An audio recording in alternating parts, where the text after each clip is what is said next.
Hi అండి, అందరికీ నమస్కారం. నేను మీ వైష్ణవిని. Welcome back to Telugu new వంటలు. ఈరోజు మనం చేసుకోబోయే రెసిపీ జొన్నలతో లడ్డు అండి. ఎంతో టేస్టీగా ఉంటుంది. నేనైతే ఒక కప్పు జొన్నలు తీసుకొని ఒక నైట్ అంతా నానబెట్టేసుకున్నా. వీటిని మిక్సీ జార్లోకైతే వేసేసుకుందాం. జొన్నల లడ్డు చాలా హెల్దీ అండి. పిల్లలకైనా పెద్దవాళ్ళకైనా కానీ మిక్సీ జార్లోకైతే వేసేసుకొని ఒకసారి అయితే బ్లెండ్ అయితే చేసేసుకోండి. ఈ విధంగా అయితే రావాలి అండి. మీరైతే ఈ విధంగా అయితే బ్లెండ్ చేసేసుకోండి. చూడండి, వీడియోలో చూపెట్టే విధంగా అయితే బ్లెండ్ అయితే చేసుకోండి. ఇదైతే ఒక సైడ్కి అయితే పెట్టేసుకోండి. ఇదైతే ఒక సైడ్కి పెట్టేసుకొని ఒక కాటన్ టవల్ అయితే తీసుకుంటున్నా. ఆ కాటన్ టవల్లో మనం బ్లెండ్ చేసింది అయితే వేసేసుకోండి. ఇందులో మనం బ్లెండ్ చేసింది వేసేసుకొని వీడియోలో చూపెట్టే విధంగా అయితే చేసుకోండి.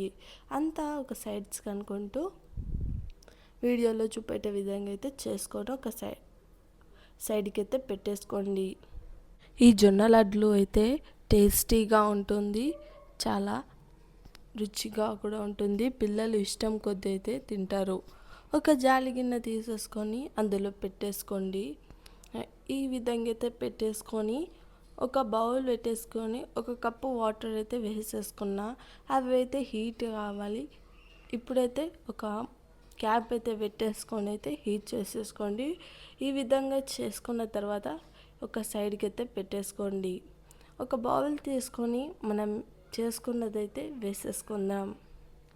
ఇవైతే వేసేసుకుంటున్నా. ఈ జొన్న లడ్లు అయితే పిల్లలు ఇష్టం కొద్దీ అయితే తింటారు. ఇవన్నీ వేసేసుకొని ఒక ప్యాన్ అయితే పెట్టేసుకుందాం. ఒక ప్యాన్ అందులో 1/2 కప్ అయితే బెల్లం అయితే నేను వేసేసుకుంటున్నా. వేసేసుకొని బెల్లం అయితే పాకం అయితే పట్టుకోవాలి. అందులో కొన్ని వాటర్ అయితే యాడ్ చేసేసుకొని అయితే మంచిగా అయితే మిక్స్ అయితే చేసుకోండి. వీడియోలో చూపెట్టే విధంగా అయితే చేసేసుకోండి. అని వాటర్ వేసేసుకొని అయితే పాకం అయితే పట్టేసుకోండి. మంచిగా మిక్స్ అయితే చేసుకుంటూ పాకం అయితే పట్టేసుకోండి. బెల్లం అయితే కరగాలి అండి. వీడియోలో చూపెట్టే విధంగా అయితే చేసేసుకోండి. బెల్లం అయితే ఈ విధంగా అయితే పాకం అయితే పట్టేసుకోండి. బెల్లం అయితే కరగబెట్టేసుకొని ఈ విధంగా అయితే చేసేసుకోండి. అందులో 2 టేబుల్ స్పూన్ అయితే నేనైతే గీ అయితే వేసేసుకొని అయితే మంచిగా మిక్స్ అయితే చేసేసుకోండి. మిక్స్ చేసుకోండి. పాకం వచ్చే వరకు అయితే మిక్స్ అయితే చేసేసుకోండి. ఈ లడ్డూలనైతే తప్పకుండా ట్రై చేయండి. అందులో చిటికడంతా యాలకుల పౌడర్ అయితే వేసేసుకొని అయితే మిక్స్ అయితే చేసేసుకోండి. వీడియోలో చూపెట్టే విధంగా అయితే చేసేసుకోండి. మిక్స్ కూడా చేసేసుకోండి. ఈ విధంగా అయితే రావాలి అండి. ఇప్పుడు ఇందులోనే మన పౌడర్ని మనం చేసుకున్నదైతే వేసేసుకోండి. వేసేసుకొని అయితే మిక్స్ అయితే చేసేసుకోండి. ఇదైతే బెల్లం అయితే మంచిగా పిండికి పట్టే విధంగా అయితే మంచిగా అయితే మిక్స్ అయితే చేసేసుకోండి. వీడియోలో చూపెట్టే విధంగా అయితే చేసేసుకోండి. విధంగా వచ్చే వరకు అయితే మిక్స్ అయితే చేసేసుకోండి. ఈ విధంగా వచ్చిన తర్వాత అయితే స్టవ్ ఆఫ్ చేసేసుకొని ఒక సైడ్కి అయితే పెట్టేసుకోండి. ఒక చిన్న ప్లేట్ తీసేసుకొని అందులోనే గీ అయితే పెట్టేసుకోండి. గీ అయితే మంచిగా ప్లేట్కి అయితే స్ప్రెడ్ అయితే చేసేసుకోండి. వీడియోలో చూపెట్టే విధంగా అయితే మంచిగా గీని అయితే స్ప్రెడ్ అయితే చేసేసుకోండి.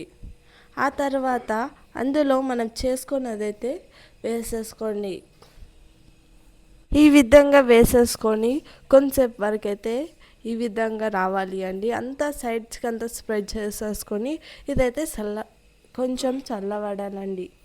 ఈ విధంగా వచ్చిన తర్వాత లడ్డూలను అయితే చేసేసుకోండి. కొంచెం హ్యాండ్స్కి అయితే వాటర్ యాడ్ చేసుకుంటూ అయితే లడ్డూలు అయితే చేసేసుకోండి. మా వీడియో మీకు నచ్చినట్టయితే లైక్ చేయండి, షేర్ చేయండి, సబ్స్క్రైబ్ అయితే చేసేసుకోండి. Thank you for watching this video. ఈ విధంగా అయితే చేసేసుకోండి. ఈ విధంగా అయితే లడ్డూలు అయితే చేసేసుకుందాం. ఈ విధంగా చేసేసుకోండి.